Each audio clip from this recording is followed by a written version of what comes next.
आप अगर गाड़ी ले रहे हैं तो एक बार जरूर कंफर्म कर लें कि इसमें एबीएस है कि नहीं, क्योंकि मेरे लिए एबीएस मेरे हिसाब से सीट बेल्ट, एयरबैग्स की तुलना में कहीं से भी ये कम इम्पोर्टेंट नहीं है सेफ्टी के लिए। पर्याप्त दूरी बना के रखें अपने स्पीड के अनुसार। जब बरसात का समय हो या रोड पे कुछ लूज पार्टिकल्स हों, डस्ट हो, सैंड हो, ग्रेवल्स हों, तो एकदम गाड़ी की गति वहाँ पे कम कर दें।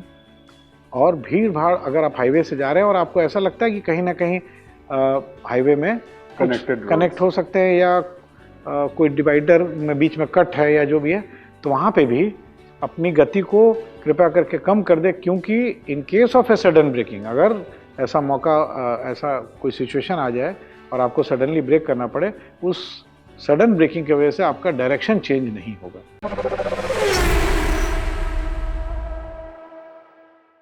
हिट्स अप ऑटो में आपका बहुत बहुत स्वागत है। मैं हूं शक्ति प्रकाश और आज का विषय है कि एबीएस है क्या, और जिन गाड़ियों में एबीएस नहीं है अलग अलग सरफेसेस में कैसे उनको चलाना चाहिए, क्या कुछ करने की ज़रूरत है। बातचीत करूंगा अपने ऑटो एक्सपर्ट अशोक प्रियदर्शी से। बहुत बहुत स्वागत है सर। धन्यवाद। सबसे पहले हमारे दर्शकों को बताइए एबीएस सिस्टम है क्या और अलग अलग सरफेसेस में कैसे उनको ड्राइव करनी चाहिए। एबीएस कितना इम्पोर्टेंट है सेफ्टी के लिए, इस चीज़ से जज कर सकते हैं कि हमारे देश में जैसे सीट बेल्ट,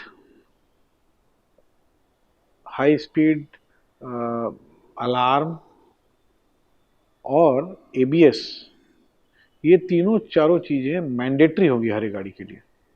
अब आपको जितनी भी गाड़ियां हैं, फोर व्हीलर्स खासकर, उसमें एबीएस जो है वो मैंडेटरी हो गया है। ठीक है, एक पर्टिकुलर कर्व वेट से ज़्यादा जितनी भी गाड़ियां जो वजन, जिस गाड़ी का वजन है, उसमें एबीएस जो है वो मैंडेटरी हो गया है।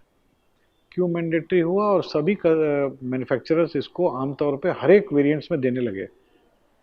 तो ये कितना ज़रूरी है तभी देने लगे। तो एबीएस का फुल फॉर्म होता है Shakti ji, anti lock braking system. Imagine कीजिए कि आप किसी स्पीड में जा रहे हैं, 40 की स्पीड में जा रहे हैं, 70 के स्पीड में जा रहे हैं, 80 के स्पीड में जा रहे हैं, मतलब किलोमीटर पर आवर के स्पीड में जा रहे हैं, और अचानक ऐसी रिक्वायरमेंट आई कि आपको सडनली ब्रेक मारना पड़ा कोई भी परिस्थिति के कारणवश। तो ब्रेकिंग सिस्टम क्या करता है? गाड़ी के व्हील के रोटेशन को रोक देता है। जितना जल्दी रोकेगा उतना इफेक्टिव ब्रेकिंग होती है।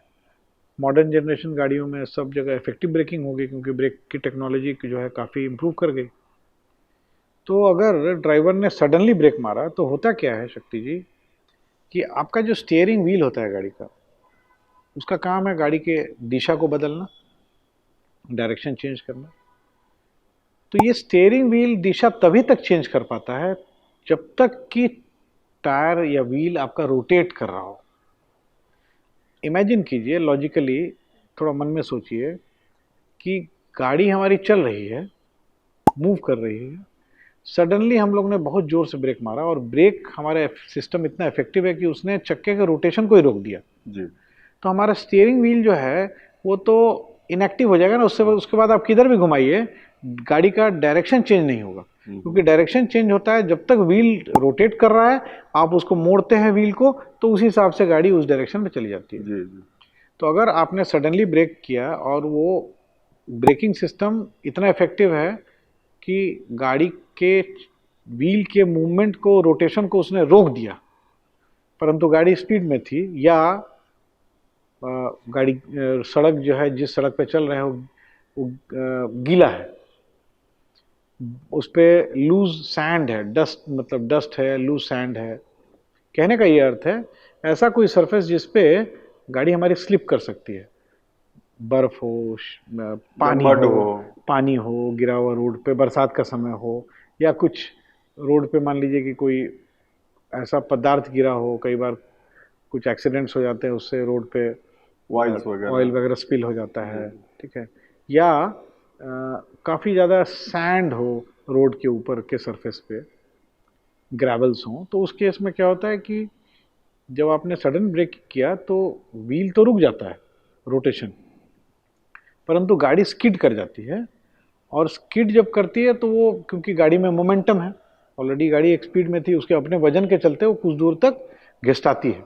मुझे लगता है, क्योंकि मैं जब लोगों से बात करता हूँ तो मुझे ऐसे ही फीडबैक आता है कि एबीएस के बारे में बहुत लोग पार्शली जानते हैं कि एंटी लॉक ब्रेकिंग सिस्टम है, कि ब्रेक जो है वो व्हील के रोटेशन को जब लॉक कर देता है तो वो लॉक को थोड़ा डिले करता है, थोड़ा ब्रेक को लगाता है छोड़ता है, लगाता है छोड़ता है, ताकि वो धीरे धीरे स्पीड व्हील की कम हो जाए परंतु लॉक के सिचुएशन में ना जाए।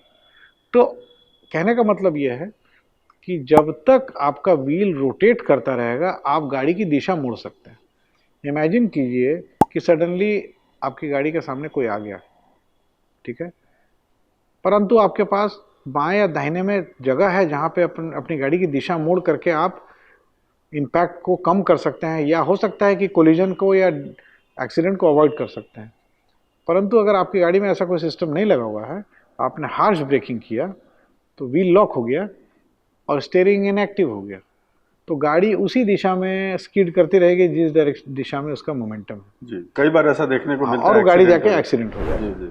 तो नॉन एबीएस वाली गाड़ियों के ड्राइवर्स के लिए आज का वीडियो स्पेसिफिकली है। कृपया करके पर्याप्त दूरी बना के रखें अपने स्पीड के अनुसार।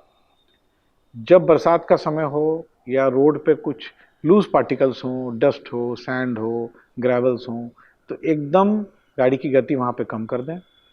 और भीड़ भाड़, अगर आप हाईवे से जा रहे हैं और आपको ऐसा लगता है कि कहीं ना कहीं हाईवे में कनेक्ट हो सकते हैं या कोई डिवाइडर में बीच में कट है या जो भी है, तो वहाँ पे भी अपनी गति को कृपया करके कम कर दे, क्योंकि in case of a sudden braking, अगर ऐसा मौका ऐसा कोई सिचुएशन आ जाए और आपको सडनली ब्रेक करना पड़े, उस सडन ब्रेकिंग की वजह से आपका डायरेक्शन चेंज नहीं होगा। तो यही मेरा आज के वीडियो के माध्यम से अपने दर्शकों को सुझाव था कि कृपया करके नॉन एबीएस गाड़ी में इस बात का ध्यान रखें। एबीएस में क्या होता है, हम सडनली ब्रेक मारते भी हैं तो गाड़ी के अंदर जो व्हील होते हैं उसमें बेसिकली सेंसर्स लगे होते हैं, स्पीड सेंसर्स लगे होते हैं। वो तो जैसे ही सेंस करते हैं कि अब इसका मूवमेंट व्हील का रुकने वाला है एकदम, तो for a fraction of A second उसको रिलीज कर देते हैं ब्रेक को, ताकि रुके नहीं, फिर पकड़ लेते हैं, फिर ब्रेक फिर रिलीज होता है, फिर पकड़ते हैं। और ये इतना ज़्यादा स्पॉन्टेनियस होता है और इतना हाई फ्रीक्वेंसी में होता है, कई बार 15-16 मरतबे एक सेकेंड में ब्रेक पकड़ता है, छोड़ता है, ब्रेक करता है, छोड़ता है। तो उस केस में क्या होता है कि गाड़ी का चक्का लॉक नहीं होता है, तो कम से कम डायरेक्शन हम चेंज कर पाते हैं गाड़ी की। इससे दुर्घटना की संभावना या इम्पैक्ट जो है काफ़ी तरह से कम हो जाता है। तो कृपया करके यही मेरा सुझाव है कि नॉन एबीएस वाली गाड़ी में ये हैंडीकैप है, आपकी गाड़ी की ये एक तरह से कमजोरी है, तो उसको ध्यान में रखते हुए ही इन सब कंडीशंस में गाड़ी को उसी हिसाब से चलाएं, ताकि आप कोई दुर्घटना की संभावना को कम किया जा सके। इसमें ब्रेकिंग का अशोक जी, अगर हम एक बार सडन ब्रेक लेते हैं फिर छोड़ के फिर अचानक लेते हैं, तो वो क्या इफेक्टिव होगा?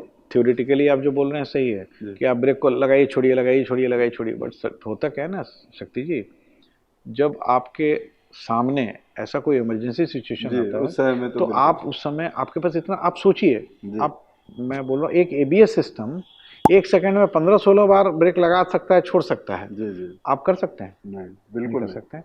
तो इसीलिए वो ऑटोमेटेड है, वो प्री प्रोग्राम्ड है, वो हाई टेक्नोलॉजी बेस्ड है। तो prevention is better than cure. जिस गाड़ी में एबीएस नहीं है उसके साथ ये बहुत बड़ा हैंडीकैप है।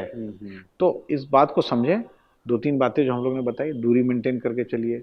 जहां आपको लगे कि सडन ब्रेकिंग करने के बाद गाड़ी में डिस्टेंस, ब्रेकिंग डिस्टेंस की रिक्वायरमेंट जो है वो ज़्यादा है, स्पीड को कम कर लीजिए। जहाँ पे रोड गीली है कोई भी कारण से, वहाँ पे गाड़ी को स्लोली चलाइए, ताकि अगर कोई कारण से ऐसी परिस्थिति ना हो कि सडन ब्रेकिंग करनी पड़े और उसके बाद गाड़ी आपके आउट ऑफ कंट्रोल हो जाए। एबीएस तो बहुत इम्पॉर्टेंट इक्विपमेंट है किसी भी व्हीकल के लिए।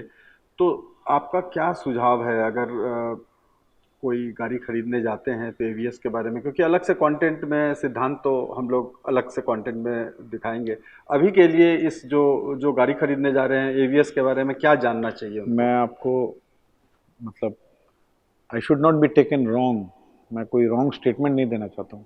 मेरा पर्सनल व्यू है शक्ति जी, 4 एयरबैग और 6 एयरबैग के चक्कर में ना पड़ करके ये जरूर इंश्योर करें कि गाड़ी लेते समय आपकी गाड़ी में एबीएस वाला वेरिएंट जो है ले लें।